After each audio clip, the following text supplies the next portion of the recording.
उदयपुर शहर में कितने गेट हैं, कितने पोल हैं, ये कब और क्यों बनाए गए?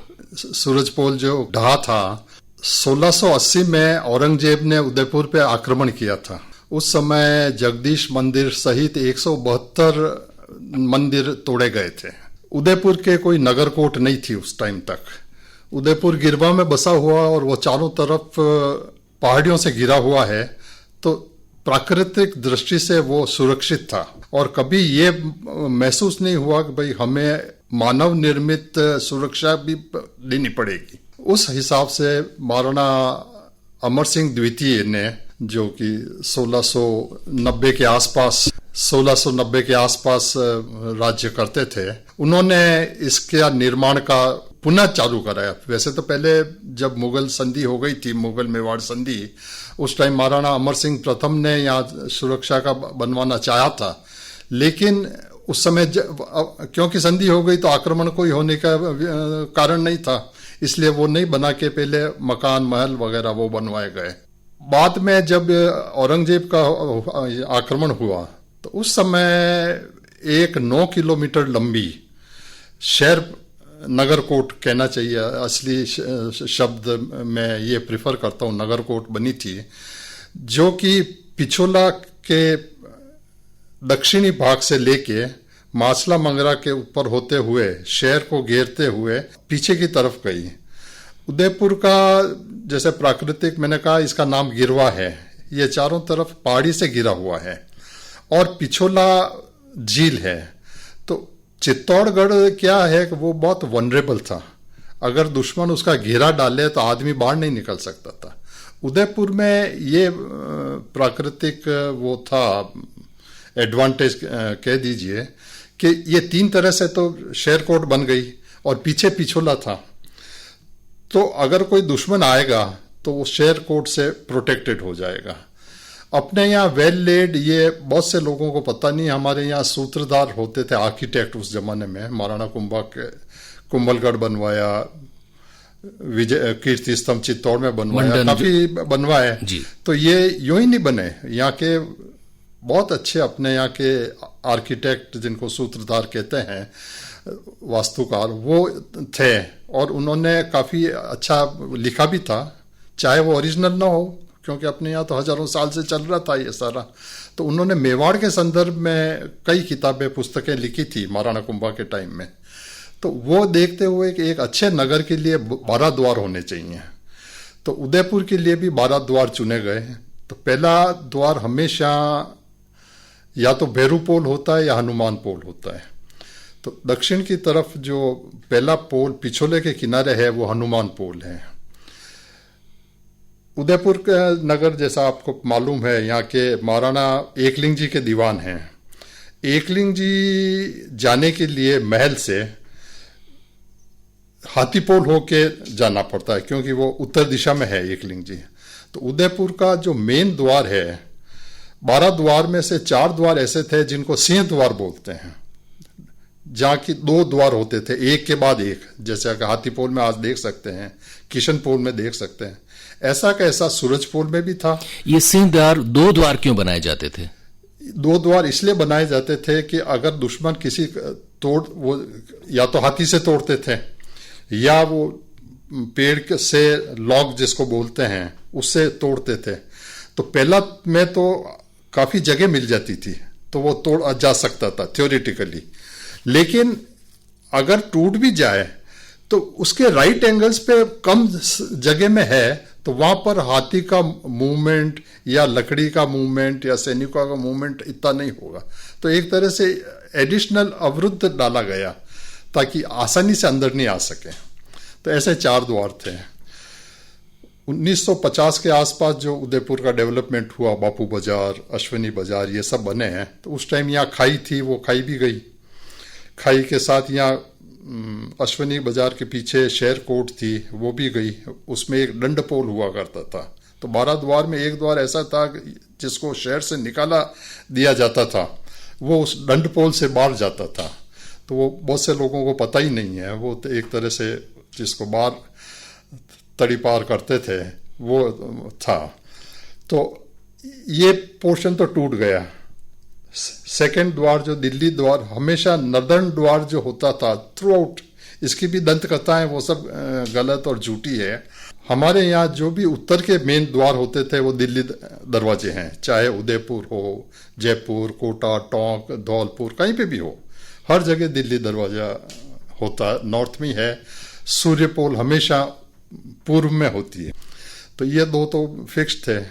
हाथी पोल महत्वपूर्ण इसलिए था कि महाराणा जब गद्दी बैठता था, नया महाराणा, तो सबसे पहले एकलिंग जी जाके दर्शन करते थे, वहां धोख दे के एक तरह से चार्ज टेक ओवर करते थे। तो पहली उनका कार्य होता था, हाथी पोल की पूजा करते थे वो। तो हाथी पोल की पूजा करके फिर महल में जाते थे। तो ये मोटे मोटे अपने 12 द्वार हैं, शायद सबको पता ही होगा। उधर अपन चलते हैं, पहला आता है हनुमान पोल, उसके पास आता है राम पोल। राम पोल भी अपने शास्त्रों के हिसाब से हमेशा पीछे वाला जो दरवाजा होता है उसको राम पोल बोलते हैं। चित्तौड़ में भी महाराणा कुंभा काल से पहले चित्तौड़ का प्रवेश पूर्व की तरफ से था, तो वो सूरज पोल वहां भी है पूर्व में। बाद में और पीछे की तरफ जो अब हम पश्चिम से जाते हैं वहां पर राम पोल है, तो वो उस टाइम का बैक डोर था। इसी तरह हाथी पोल अपना इधर है, तो उसका ऑपोजिट जो था वो राम पोल था, तो वो राम पोल हो गई। फिर किशन पोल, साउथ से जो आते थे गुजरात के ट्रेडर्स वगैरह, डूंगरपुर से, वो सब वहां से आते थे। उसके बाद इसका नाम किशन पोल क्यों पड़ा? भगवान के नाम से करते थे, जैसे ब्रह्म पोल है, सीता पोल है, हनुमान पोल है, कुंभलगढ़ में लक्ष्मण पोल है, तो किसी न किसी भगवान के नाम से रखते थे। उसके बाद कमलिया पोल थी, जिनको आज उदया पोल बोलते हैं। वहाँ कमल के पीछे जहाँ अब गुलाबाग बन गया है, सज्जन निवास गार्डन, वहाँ कमल तलाई थी और कमल उगते थे, तो कमलिया पोल बोलते थे। फिर महाराणा सज्जन सिंह जी ने महाराणा उदय सिंह जी के नाम से उसका उदया पोल रखा। उसके बाद आ जाता है आपका सूरज पोल, क्योंकि वो पूर्व की तरफ से मेन डोर है। उसके बाद आता है दिल्ली दरवाजा, वो मेन नॉर्दर्न एंट्री थी, उत्तर से जो भी आएगा वो उधर से आएगा। उसके बाद दंड पोल, उसके बाद हाथी पोल। हाथी पोल मेन गेट था, लेकिन वो एक तरह से आप बोल दीजिए नॉर्थ वेस्ट में डायरेक्शन का था, प्योर नॉर्थ या वेस्ट नहीं था। उसके बाद चांद पोल भी रह गया। चांद पोल आता है। चांद पोल के पास एक छोटा है, उसका भी गलत नाम बोलते हैं, वो सीता पोल है, तो सीता माता के नाम पे रखा हुआ है। उसके बाद आता है अम्बा पोल, वो बाद में जाके अम्बा माता बना वहाँ, तो वो अम्बा पोल, वो भी देवी के नाम से है। और उसके बाद लास्ट में जो वेस्टर्न मोस्ट जो द्वार है वो ब्रह्म पोल।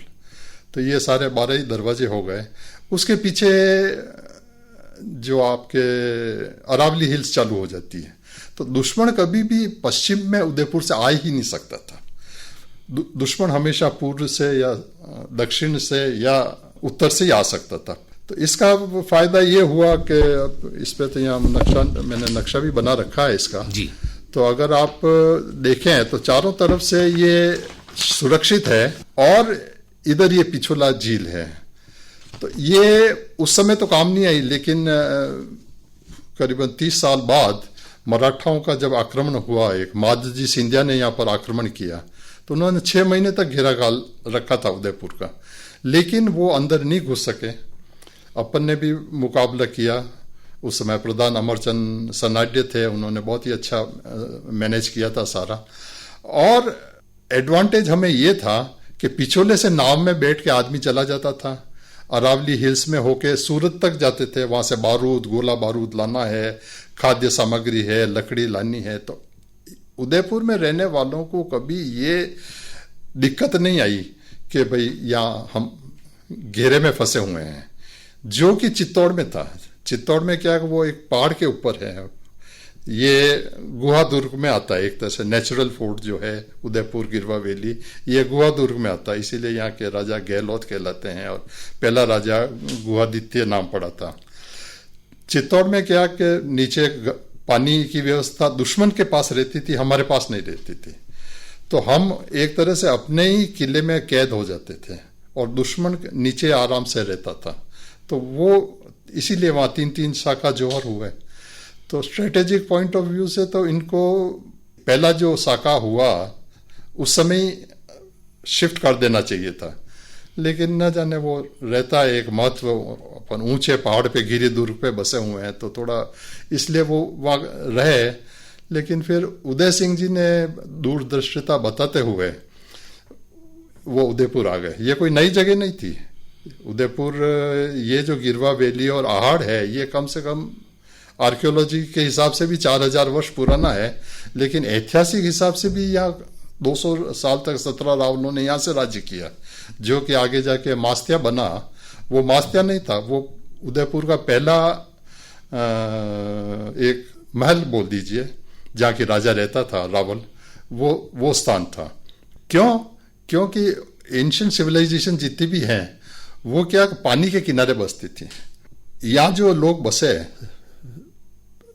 बेसिक फंडामेंटल रिक्वायरमेंट पानी है आदमी के लिए, घोड़ा, हाथी, फौज, कुकिंग वगैरह, सफाई वफाई सब के लिए।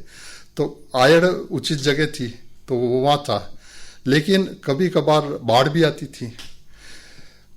इसलिए उस समय के सूत्रधार का आप अनुमान करिए कितने अच्छा किया उन्होंने। पानी की व्यवस्था पिछोले से ले ली और एक ऊंची पहाड़ी पर है, राणा मगरी कहलाती है। अब उसका बाद में राणा मगरी पड़ा, क्योंकि राणा का महल, जगदीश चौक, ये आप देखेंगे तो एक रिज है, लंबी सी पहाड़ी है, सिंगल हिल नहीं है, ये लंबी रिज है। उस लंबी रिज पे राजमहल, जगदीश चौक, परोजी का हवेली वगैरह ये सारी बनी हुई है। और ये धीरे धीरे अलग अलग डिटैच्ड होकर ठेठ नीमच माता के मंदिर तक जाती है। तो पश्चिम की ओर तो पिछोला आ गया, पिछोले से पानी ले लो आप, उस हाइट से आपको सारा उदयपुर गिरवा वैली दिख रहा ठेठ देबरी तक। तो उस समय उदयपुर में आयड़ नदी और ये सिसारमा वाली नदी थी, तो पानी की व्यवस्था बहुत अच्छी थी, खेती लायक जमीन थी, आदमी बच सकते थे, भागने की कोई जगह, तो स्पेस, वाटर वगैरह, नेचुरल रिसोर्सेज सब उपलब्ध थे। तो महाराणा उदय सिंह जी ने इसको आखा तीज 1553 में इसकी नींव डाली, वो भी बहुत सुनियोजित तरीके से डाली। मासला मंगरा जो है वो एक बड़ा हिल है, तो ये भी एक स्ट्रेटेजिक, ये अब नेचुरल वो इसका है महत्व कि वहाँ आप तोप लगा दो तो उस तोप से आप सारे शहर को प्रोटेक्ट कर सकते हैं। जो आगे जाके एकलिंगगढ़ बना, उस टाइम नहीं बना था, उस टाइम खाली एक तोप लगी थी। और उस तोप इसलिए लगी कि उन्होंने वो तोप चलाई आखा तीज 1553 में, और जिन जिन को जमीन अलॉट की थी उन्होंने अपने अपने घर की नींव डाली। ये हमें पता पड़ता है कि बेदला राव साहब बलभद्र सिंह जी थे उदयपुर से करीबन 4 किलोमीटर उत्तर में, उनके रिकॉर्ड में लिखा कि राणा जी री तोप चाली और अटिने बलभद्र सिंह जी नींव रो बाटो रखियो। तो उन्होंने, अगर उन्होंने किया तो बाकी लोगों ने भी किया होगा। वेल नियोजित था। ये हुआ 1553 में, फिर बनने में थोड़ा टाइम लगता है। तो आका तीज 1559 में नगर प्रवेश हुआ कि वो आके यहाँ रहने लग गए अपने सब साथियों के साथ, और कुछ अच्छे योद्धाओं को चित्तौड़ छोड़ दिया। तो अपने यहाँ ये भी गलत कहा जाता है कि भाई अकबर आया, उदय सिंह जी भाग के यहाँ आ गए। नहीं, उदय सिंह जी तो 1559 में यहाँ बस गए थे अपने साथियों के साथ, और अकबर उसके 8 साल बाद आया 1567 नवंबर में। वहाँ जो योद्धा थे उन्होंने 4 महीने तक घेरा वेरा का मुकाबला किया, लेकिन क्योंकि वो वनरेबल थे, खाद्य सामग्री वगैरह नहीं मिल सकी, तो यहाँ आ गए। पुष्पेंद्र जी, हमने सारे पोल, सारे गेट्स की बात की, उदयपुर की स्थापना की भी बात की, लेकिन ये बताएं कि जो तमाम द्वार थे, क्या ये उदयपुर की सुरक्षा करने में कामयाब रहे? हाँ, उसके बाद 2 बार उदयपुर पे आक्रमण हुए, मराठा आक्रमण। दोनों बार सुरक्षा प्रदान की गई और दुश्मन अंदर नहीं घुस सके थे।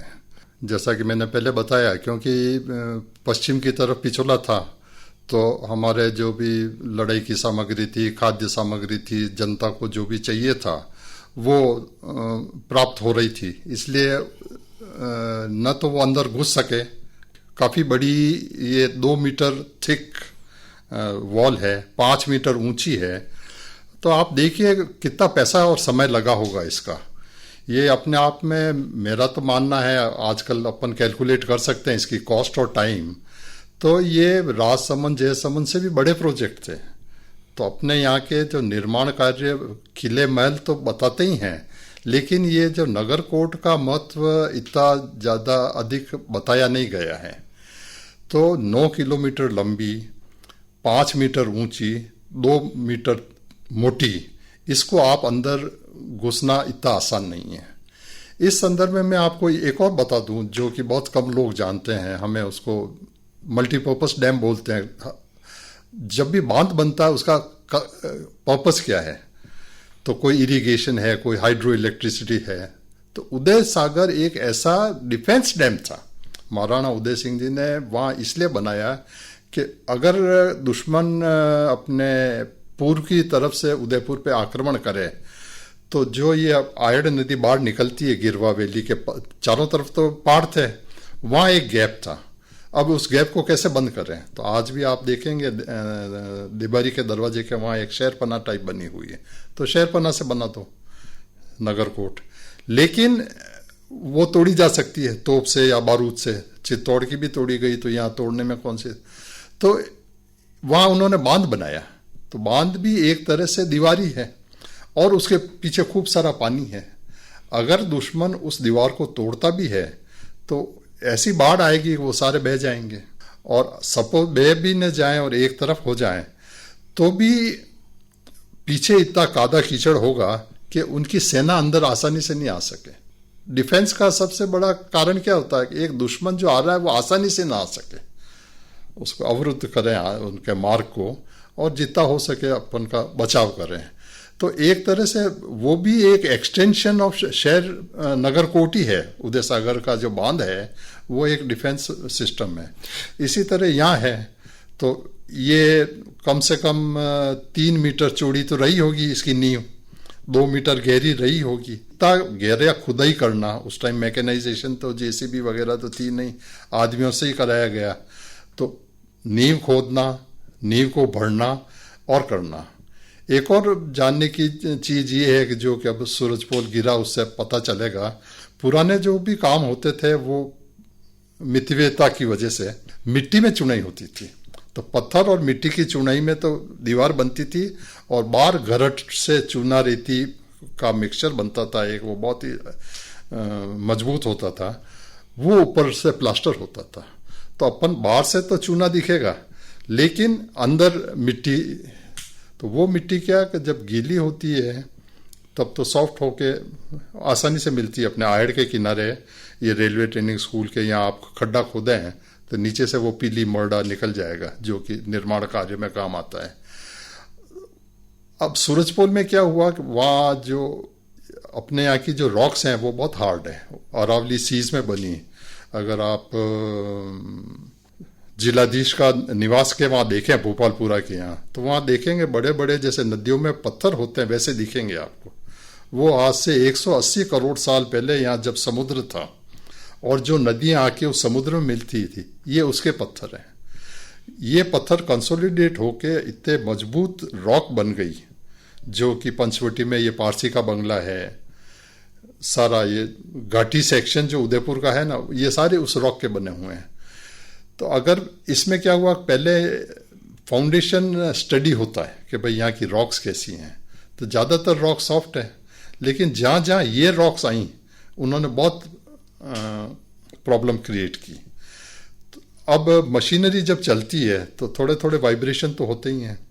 तो जैसे भूकंप आता है तो भूकंप के जो ट्रेमर्स आते हैं उससे भी आप देखेंगे कि अपने छोटे मोटे 3-4 रिचर्ड स्केल के जब भूकंप आते हैं तो दीवारों में क्रैक्स आ जाते हैं। तो उसी तरह से ये एक तरह से मैन मेड ट्रिमर्स थे। इन मशीनों से तो एक क्रैक आ गया। अब क्रैक आने के बाद क्या हुआ, ऊपर का चूने का जो प्लास्टर था वो तो खुल गया। क्रैक के थ्रू पानी अंदर चला जाएगा, वो पानी जाएगा मिट्टी में, तो वो मिट्टी गीली होके अपने स्वतः ही कमजोर पड़ जाएगी, उसका जो स्ट्रेंथ थी वो अब नहीं रहेगी।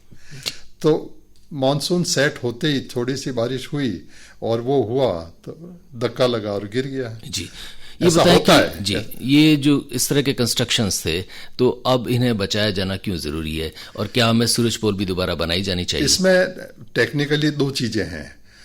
वो का वो आप नहीं बना सकते हैं, वैसा का वैसा काम लेना जरूरी नहीं है। हमें तो ये है उनका जो स्वरूप है, स्वरूप वैसा ही रहना चाहिए। इसका ज्वलंत उदाहरण ये है कि अपने यहाँ जो भी ये दरवाजे बने हैं, आप जैसे रामपोल देख लीजिए, वो एक तरह से फॉसिलाइज्ड है। आज से 1800 जब ये निर्माण हुआ, उसके बाद से ये यूं क्यों पड़ी है, तो वहाँ काले पत्थर है। तो आप अलका होटल या शास्त्री सर्कल के पास एक अगर पता हो तो एक छोटी सी पहाड़ी टाइप बना हुआ है, वहाँ ये काला पट्टियाँ बोलते थे, अपने ग्रे स्टोन की पट्टियाँ आती थी, उनका टिंचाई करके वो पत्थर बनते थे। वो अपने सज्जनगढ़ के आसपास खाने थी इनकी, जो कि रिक्लेम करके और वहाँ कॉलोनी बन गई। अब ये पत्थर तो है नहीं, तो अब आप लाओगे कहाँ से? तो उससे मिलता जुलता पत्थर चित्तौड़ का जो ग्रे लाइमस्टोन है वो लगाया जा रहा है, तो उसमें कोई बुरी बात नहीं है जी। बहुत से कह रहे हैं ग्रेनाइट भी लगा सकते हो साहब, तो ग्रेनाइट लगाना उचित नहीं रहेगा, तो अपने लाइमस्टोन तक ही ठीक है। तो स्वरूप वही रहना चाहिए। बाकी ज़्यादा ये नहीं कि आप गुलाबाग जैसा लायन गेट बना दो या मॉडर्न गेट बना दो। जो पुराने जैसे मकान द्वार थे, यहाँ तक कि जो लकड़ी के दरवाजे भी बनाए गए वो भी वैसे ही बनाए हैं। उसमें भी जो हाथी से न तोड़े तो कीले लगे हुए हैं पीतल के। फिर अंदर एक छोटी सी बारी होती थी, उस बारी में से आदमी आ जा सकता था इंडिविजुअली। तो ये सारे हैं इसमें। पुष्पेंद्र जी, ये हमारी सारी विरासत किसी ज़माने में जो बनाई गई, बहुत सारी चीज़ें टूट भी गई। शहरपनाह जिसे आप नगर कोट कहते हैं वो भी काफ़ी हिस्सों में टूट भी चुकी है, कई पर निर्माण हो गए। क्या इसे पुनः बनाया जाना, सुरक्षित रखा जाना या हमारे हेरिटेज का पुनर्निर्माण करना ज़रूरी है? हमारा जो पुराना जो भी धरोहर है उसको तो प्रोटेक्ट करना ही है। अब तो ये नेशनल पॉलिसी है, तो अब उससे तो हम छेड़छाड़ करना भी नहीं चाहिए। और उदयपुर उसका ज्वलंत उदाहरण, हमने जयपुर वालों ने शहर नगर कोट नहीं तोड़ने दी गायत्री देवी ने, लेकिन यहाँ टूटी, किसी ने कुछ नहीं किया, द्वार भी टूटे, खाई भी चली गई। तो आज के बच्चों को पता ही नहीं खाई क्या है। अपने यहाँ वो नेचुरली भर जाती थी पिछोले और स्वरूप सागर के सीपेज से। तो ये तो बचानी चाहिए। उसका सबसे बड़ा है कि जैसे सज्जनगढ़ है, आप कितने लोग जाते हैं, सरकार 1 करोड़ रुपए उससे कमा रही है, क्योंकि लोगों को ये हेरिटेज साइट्स देखना पसंद है। पैसा खर्च करके भी वो देखेंगे, जाएंगे, चाहे राजनगर हो, जयसमन हो। अभी यहाँ पास में ही एक परोजी का तालाब डेवलप हुआ है टनल के पास, वो है। तो लोग बाग घूमने जाते हैं, देखने जाते हैं, लेकिन उनके बारे में एक तो साइनेज जो है, अपना सूचना पत्र है, वो सही होना चाहिए कि भाई ये कब निर्माण हुआ, कैसे, क्यों हुआ, इसका क्या महत्व है। और कई जगह मिसिंग है, उनको अब हम प्रमोट कर रहे हैं कि भाई उसका आर्किटेक्ट कौन था। ये बहुत जरूरी है कि भाई जिस आदमी ने ये बनाया उसका महत्व भी तो हमें पता होना चाहिए। ठीक है, आज राजसमंद बहुत बड़े बना, क्रेडिट पूरा राज सिंह जी को जाता है, क्योंकि पैसा तो प्रोजेक्ट उन्होंने सैंक्शन किया। लेकिन जो आर्किटेक्ट था जिसने सारी डिजाइन की कि भाई 9 चौकियां होंगी, ये कंसेप्ट देखिए आप, 9 पंक्तियां होंगी, 9 चौकियां होंगी, कहाँ पर दरवाजे होंगे, कहाँ तुलादान के लिए आर्चेस बनेंगे, ये सारा एक कंसेप्चुअलाइज करके इनकी सबकी ड्राइंग्स बनती थी और ड्राइंग्स बन के वहाँ बनती थी। अब ये चीज़ें हमें तो प्रिजर्व करनी पड़ेगी हैं, लेकिन वहाँ जो सूचना पट्ट बिल्कुल कहीं नहीं लगे हैं। एक अपने यहाँ दंत कथा का बहुत है, वो भी एक तरह से अपने यहाँ का धरोहर से खिलवाड़ मानता हूँ मैं तो। जैसे जयसमन में है ऊपर रूठी रानी का महल, अब वो रूठी रानी का महल नहीं है। रूठी हुई रानी के लिए महल बनाने की क्या आवश्यकता है, वो हवा महल है। वो उपल्ला रिकॉर्ड में लिखा उपल्लो महल, हायर हिल टॉप पैलेस। वो इसलिए कि जयसमंद की पाल से पूरा तालाब नहीं दिखता है, एक छोटा सा गड्ढा ही दिखता है। तो उसकी जो एक भव्य सागर है वो देखने के लिए आपको पहाड़ के ऊपर जाना पड़ेगा। अब क्योंकि पहाड़ के ऊपर जा रहे हैं तो वहाँ कोई निर्माण बन जाए तो अच्छा है। पहली बात तो भाई आपके पास पैसा है और बना रहे हो, तो वो वहाँ के वो सारा बना, तो वो भी एक तरह से धरोहर है। जयसमंद तो धरोहर है ही है। वो दोनों जो हिल टॉप हवा महल हैं उपल्ला महल, एक पूर्व की तरफ है, एक दक्षिण की तरफ है, तो उनको दक्षिण वाला उपल्ला महल बोल दो, पूर्व वाला महल बोल दो नाम, लेकिन एक तो ये नॉमेनक्लेचर रूटी रानी वगैरह नहीं होना चाहिए। जगदीश का मंदिर है, अब जगदीश का मंदिर किसने बनाया, तो वहाँ पर आर्किटेक्ट का नाम है, वो वहाँ बनाना चाहिए। तो दरवाजे हैं, इनके साथ घाट हैं। आज घाट का महत्व आज के बच्चों को पता ही नहीं कि क्या है, क्योंकि घर में नल आ गए, लेकिन आज से 50 साल पहले आदमी उन घाट पे जाता था, वहाँ से पानी भर के अपने घर लाता था। तो आप देखिए कितना एक टीडियस वर्क था। तो ठीक है, उस टाइम तो पखाल में उसमें मशक में भर भर के लाते थे, उसके स्पेशल कैटेगरी के लोग थे जो पानी सप्लाई करते थे, और अपने आप मितव्ययता थी। अब पाइपलाइन हो गया तो वेस्टेज भी बहुत हुआ, तो वो भी हमें ध्यान रखना पड़ेगा। तो धरोहर, प्राकृतिक धरोहर हो या मैन मेड धरोहर हो, मानव निर्मित धरोहर हो, उन सब का हमें ध्यान रखते हुए उनको रखना पड़ेगा। खाली ये नहीं भाई फॉरेस्टेशन डिफॉरेस्टेशन तो होना ही नहीं चाहिए। लेकिन आजकल एक और नया कंसेप्ट चल रहा है, आपने पूछा तो मैं बता दूं। एग्रीकल्चर कॉलेज वालों ने किया, मैंने भी वो उधर डीन था तब स्कूल में किया, मैं घर पे भी करता हूँ। अपने यहाँ एक वर्ड है छंगई, पेड़ को 5 मीटर ऊपर से डालियां काट दो। बड़े पेड़ की बहुत बड़ी बड़ी डालियां आती हैं, तो आप जैसे मोती मंगरी है, प्रताप स्मारक, वहाँ के सब बड़े पेड़ को 5-5 मीटर ऊपर से अगर छंगई कर दो, ये भी एक नेचुरल हेरिटेज है, तो कितनी लकड़ी उपलब्ध हो जाएगी। अगर आदमी के पास लकड़ी है तो वो पेड़ काटेगा ही नहीं। तो एक तो उस पेड़ जिसकी आपने छंगाई की वो बढ़िया उगेगा, रीग्रो कर देते हैं। मेरे घर पे मैं कर रहा हूँ पिछले 30 साल से, हर तीसरे साल डालियां काटता हूँ, खूब लकड़ी होती है और वो बढ़िया पनकते हैं।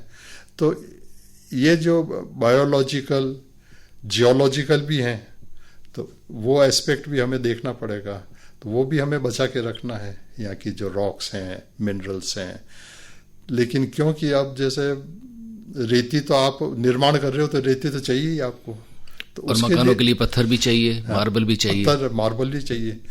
मार्बल के लिए भी मैं आपको ये बता दूं, आप देखेंगे जैसे कि जयसमन, राजसमन, मार्बल पहले केवल मंदिरों में और मूर्तियों में बनते थे, बाकी घर में काम नहीं लेते थे, क्योंकि इसको देव पत्थर मानते थे कि जिस पत्थर का मंदिर और भगवान बनते हैं उसका हम, अब आजकल तो टॉयलेट में, बाथरूम में, सब जगह मार्बल लगा लेते हैं, पहले कहीं नहीं लगते थे।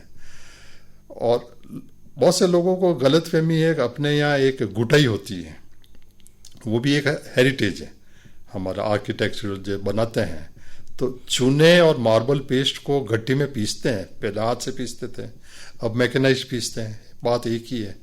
वो लगाते हैं ऊपर, जैसा कि सज्जनगढ़ पे लगाया है, तो वो रेस्टोर हुआ एक तरह से, वरना गिर जाता है ये, जैसे सूरजपोल गिरा जो। और एक अपने यहाँ काले पत्थर पे बहुत बढ़िया कारीगरी होती है। तो हमें वो धरोहर कैसे बचानी है। जैसे पोस्ट ऑफिस है शास्त्री नगर का, वहाँ पर काला पत्थर है, उस पर काला पोत दिया, रंग लगा दिया, तो वहाँ रंग नहीं लगना चाहिए, वो है जैसे ही रखना चाहिए।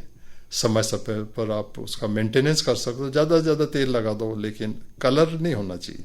बागोर की हवेली तो मिनिस्ट्री ऑफ कल्चर का है, लेकिन वहाँ के मेन द्वार पे काला रंग पोता हुआ है, अब वो हटा रहे हैं। अंदर एक झरोका है, उसका भी हटा के वो ग्रे स्टोन है वो कर रहे हैं। तो ये जो हमारी जो ओरिजिनल धरोहर है उसके प्रति जागरूकता बहुत बड़ी है, और लोग भी चाहते हैं बढ़े, लेकिन उसका सही इंटरप्रिटेशन होना जरूरी है कि भाई ये वाकई में है या नहीं। तो एक तो नेचुरल हेरिटेज, कल्चरल हेरिटेज, ये सब हेरिटेज अपन को बचा नहीं है।